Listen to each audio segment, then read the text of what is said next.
Welcome back to the channel, everyone. It's a true privilege to have you here again as we dive deep into one of the most profound and mysterious aspects of the spiritual journey, enlightenment. Many seekers across cultures and centuries have longed for it, pursued it, and tried to define it. But let me begin today by asking you this: what does true enlightenment actually feel like? And more importantly, how does it transform our lives from the inside out? Today, we are going to explore the core characteristics of enlightenment, not just as an abstract spiritual goal, but as a living reality that can radically reshape our perception, our emotions, and our relationships. We'll take a close look at the inner signs of awakening, the wisdom it generates, and how spiritual practice serves as the bridge between ignorance and freedom.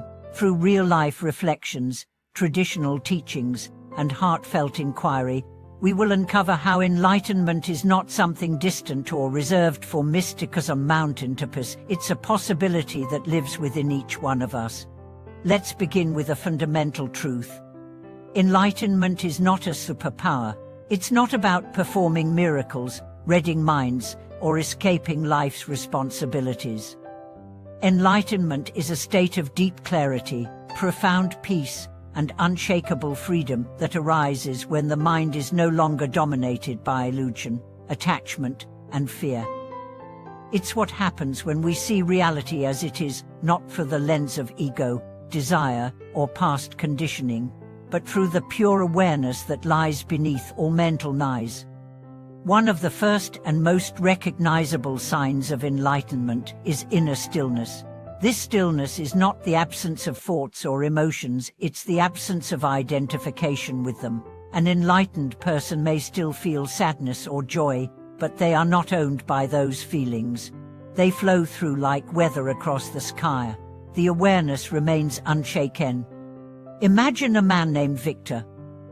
He spent years studying spirituality, reading every book, attending countless retreats.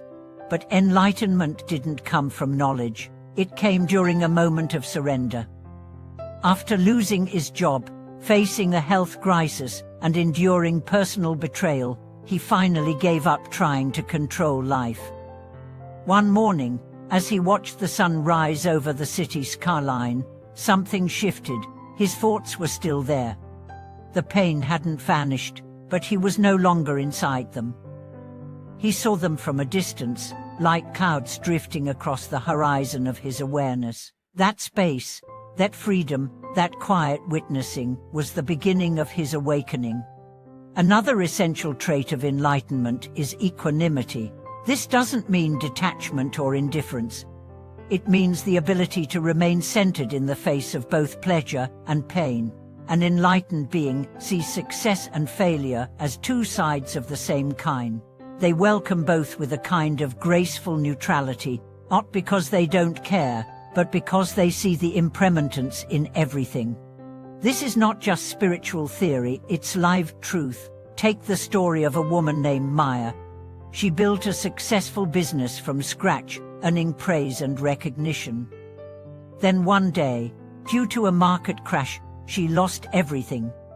Her colleagues expected her to break down, to be devastated. Instead, she smiled and said, "I lost the form, not the essence." She began again, from zero, not with desperation, but with serenity.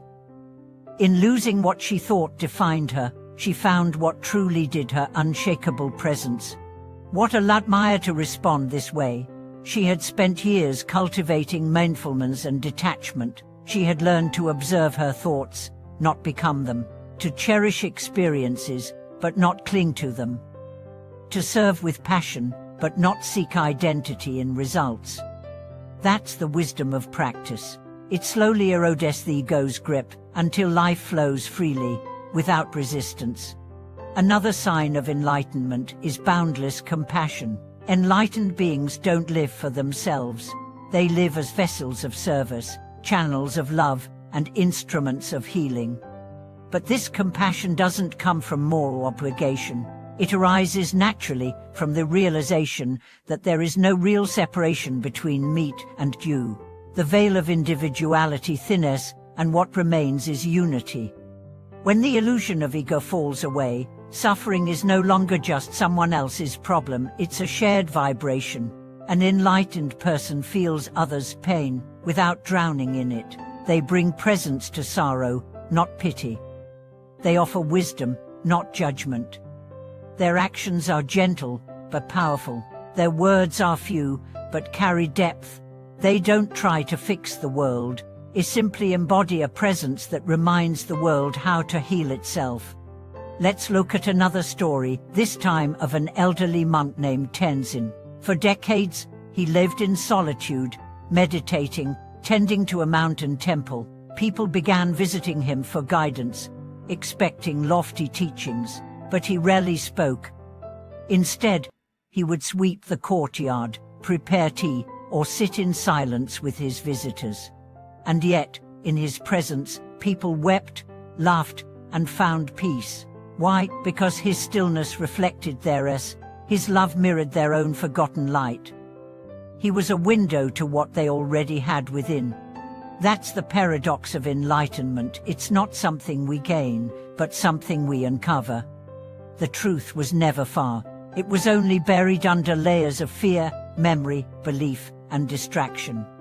Enlightenment is not an addition, it's a subtraction. It's the peeling away of false identity, until all that remains is the luminous truth of who we really are. But let's be honest, the path to this realization is not easy. It requires discipline, patience, and relentless honesty. It asks us to look at our wounds, to sit with our shadows, to embrace our humanity. And yet, every step is worth it, because the freedom that comes is not a momentary high, it's an enduring peace that nothing in the world can shake. So how do we walk this path? Through daily practice, through silence, through inquiry, through letting go, through love, through courage. Enlightenment doesn't demand perfection, it asks for sincerity. It doesn't require retreat from the world, it asks for presence within it. You don't need to leave your job or your family to awaken, you need only return to yourself, again and again, until the noise fades and the stillness reveals its face. You need only see through the stories your mind tells you and realize you are the awareness beneath them all. Let this be your reminder. You are not your thoughts, you are not your past, you are not your roles. You are the silence behind the story, the peace beneath the pain, the light beyond the illusion. And that light is not far. It's here, now, waiting to be remembered. Thank you so much for watching today's video. If you've ever felt a glimpse of that inner stillness, or if you're walking this path with both hope and doubt, I'd love to hear your reflections. Share your insights in the comments, like this video, and subscribe to the channel so we can continue exploring these deep truths together. I'll see you in the next one.